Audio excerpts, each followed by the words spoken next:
My girlfriend started talking to her abusive ex behind my back, and after I found out, I broke up with her. Shortly after that, he ghosted her, which led her to try to win me back. When I refused, she began stalking me. I met Emily, my girlfriend, 3 years ago. Before we began dating, she opened up to me about her past relationship, where her ex was verbally and emotionally abusive, sometimes even physically. She ended that relationship after 3 years, but during their time together, Emily formed a strong bond with her ex's child, whom she practically helped raise. I supported her decision to stay in contact with the child, but her ex eventually cut off all communication. For about 4 months, we heard nothing, but then the harassment began. He bombarded her phone with cruel jokes and videos, telling her that his child hated her. Fast forward to a few nights ago, we were in bed when she received a notification while she was in the bathroom. She asked me to check her phone, and when I did, I saw a message from him. Curious, I opened it and discovered that they had been talking for months, as though they were good friends. What made it worse was that she had tried to hide this from me. Later, when he messaged again, I saw her glance at the notification and quickly scroll past it. I confronted her, but she brushed it off, saying that they were only talking about his kid. A few days later, I decided to sit down with her and address the situation. After reading their messages, my mind was flooded with questions. I asked her why she had been texting her ex. I needed clarity, but her response was like a punch to the gut. She told me she needed someone to talk to about life, someone to vent to, and apparently, I wasn't good enough for that. She said it so casually, as if it didn't mean much, but it made me feel insignificant, like I wasn't the partner she could confide in. It hurt more than I expected. She then showed me all the messages, maybe thinking that being completely transparent would ease my concerns, but it didn't. In fact, it made things worse. While she hadn't deleted anything, perhaps believing that showing me everything would calm me down, it had the opposite effect. I could see right through her ex's intentions. He wasn't just talking about his kid as she had claimed. No, it was more than that. There was a subtle but undeniable flirtation in his messages. It was clear that he was trying to get into her head, to pull her away from me, or at least plant seeds of doubt about our relationship. He played the knight in shining armor, pretending he would never cheat on her, even though I knew for a fact that he had cheated on her twice before. It was absurd. But the most painful part wasn't his actions, it was hers. She didn't push back. She let him say these things about me and about our relationship without defending me. What shocked me even more was that she had told him she believed I had cheated on her in the past. This was news to me. She had never confronted me about this before, but there it was, written in plain text. Apparently, she had shared with him that she suspected I had cheated with my former boss. This couldn't be further from the truth. I used to send memes to my boss and her wife, and I would sometimes help them with home projects on weekends to make some extra money. That was it, nothing more, nothing less. I had always kept Emily in the loop, sending her photos of the work I was doing, receipts for materials, and even footage from the home security cameras that monitored their dogs. I was completely transparent. She never once brought up any suspicions to me. Yet here she was, telling her ex something entirely different. In the messages, her ex said he would have beaten me to a pulp if he were still in town. He went on and on about how furious he was, even admitting to punching holes in his walls over this fabricated betrayal. It was all so over the top and ridiculous, but what bothered me the most was that she hadn't done anything to correct him. She hadn't told him that she and I had worked through her concerns, that I had never actually cheated, or that it was all just a misunderstanding. She let him continue believing I was untrustworthy, allowing his anger to build and his threats to escalate. Whether she took those threats seriously or not, the fact that she hadn't stepped in to clear things up felt like a betrayal. I wasn't just upset, I was heartbroken. I had done everything I could to show her I was trustworthy, to make her feel secure in our relationship, and yet none of it seemed to matter. I did everything for her, but it never felt like enough. She didn't truly trust me, and that realization hit me hard. I knew I had to take control of the situation, so I laid it all out for her. I gave her 2 choices: either she cuts off her ex completely, and we go to therapy to work through this mess, or she continues talking to him, and I walk away for good. At that moment, I wasn't sure what I wanted. Part of me knew I should have ended it right then and there, packed up my things, and walked out the door. But another part of me was curious. I wanted to see what she would choose, how she would respond to the ultimatum. The silence between us was heavy as she mulled it over. I could see the conflict in her eyes, and it made things even worse. How could this even be a choice for her? How could cutting ties with someone who had hurt her so deeply and was now trying to sabotage our relationship be up for debate? And yet, there she was, hesitating. Maybe deep down, I was hoping she would realize how toxic the situation was and agree to cut him off for good. Maybe I wanted her to choose me, to choose us.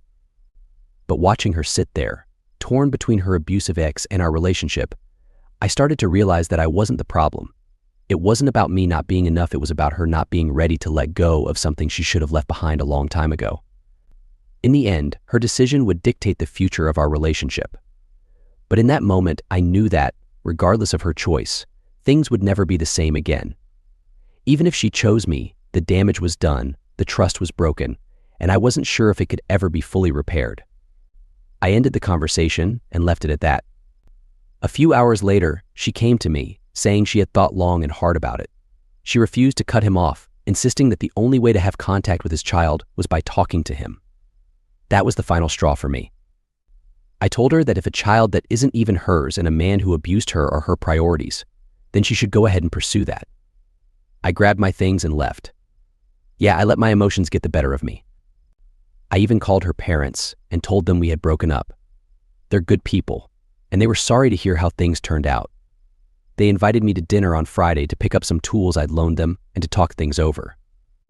I thought about declining, but her mom is so kind, and her dad and I always enjoy a drink together, so I agreed to go. Afterward, I'm going to treat myself to a nice bottle of scotch I've been saving and just relax. Update 1: Emily has been trying to contact me nonstop, calling, messaging, begging me to talk and work things out. I replied once, telling her that I gave her a chance to fix things, to go to therapy together, but she refused and chose her ex and his child over me. Apparently, her ex blocked her on everything yesterday, which I saw coming. He'll probably do the same when she finds someone new. She's a wreck now, and I pity her, but she made her choice, and now she has to live with it. I told her there would be no second chances, that I was done the moment she made her values clear. I suggested she get therapy and wished her the best, then deleted her from my phone and every other platform.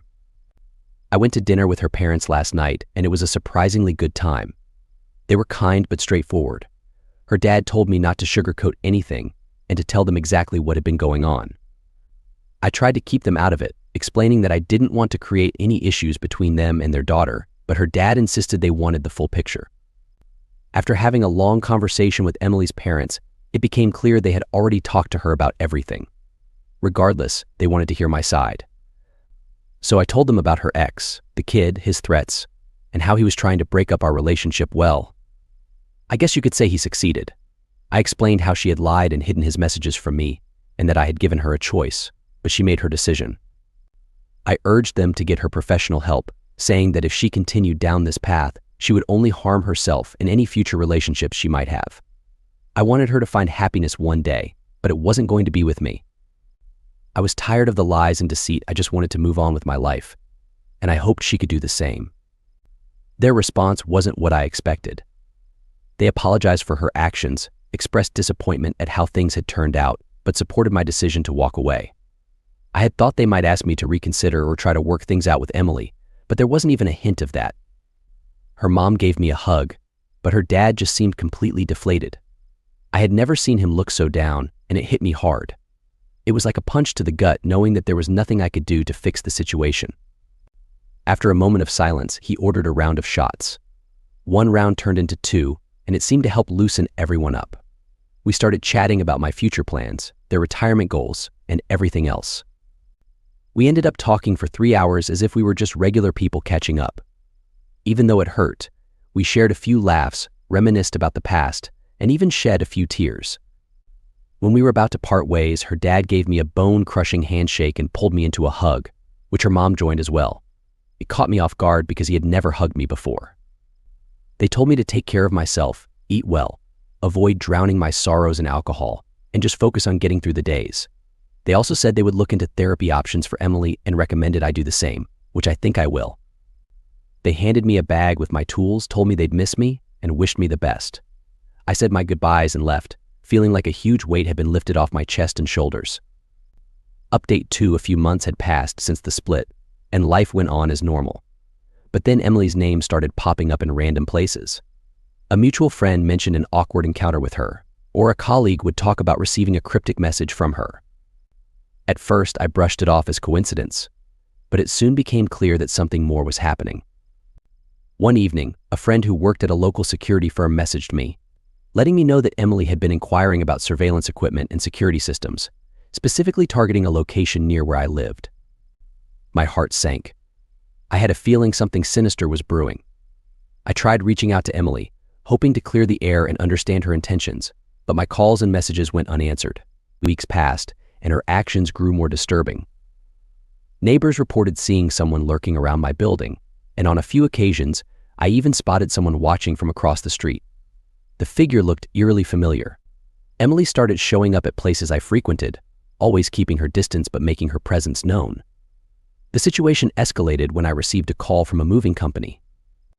Emily had contacted them, apparently trying to find a new house close to mine, seemingly intent on disrupting my plans to move into a new home.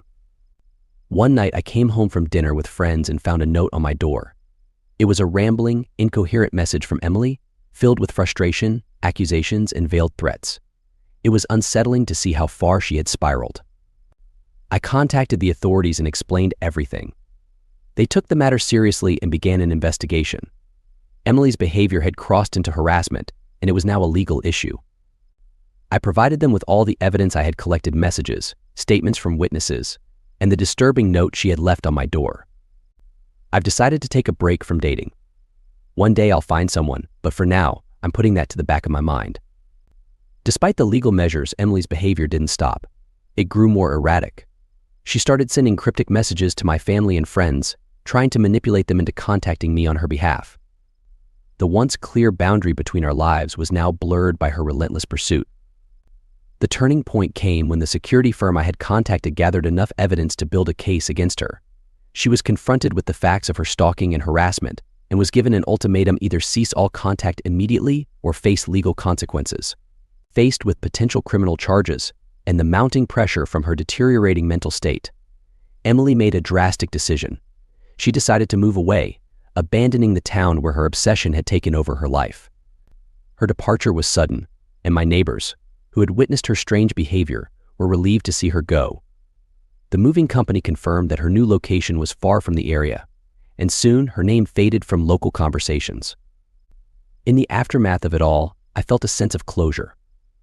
Life moved forward, and Emily became a distant memory, a part of my past that no longer had a hold on me. I found a renewed sense of peace. The constant fear and anxiety had finally subsided, allowing me to focus on my own well-being. While the experience left a lasting mark, it also strengthened my determination to protect my personal space and mental health. Emily's journey became a cautionary tale, a reminder of how fragile trust can be and how far people might go when consumed by unresolved issues. As time passed, I began to rebuild my life, step by step. The scars from the past remained, but they became part of my story, a chapter that led to greater self-awareness and resilience. I understood that healing was a process, and I approached it with patience and hope for a brighter future.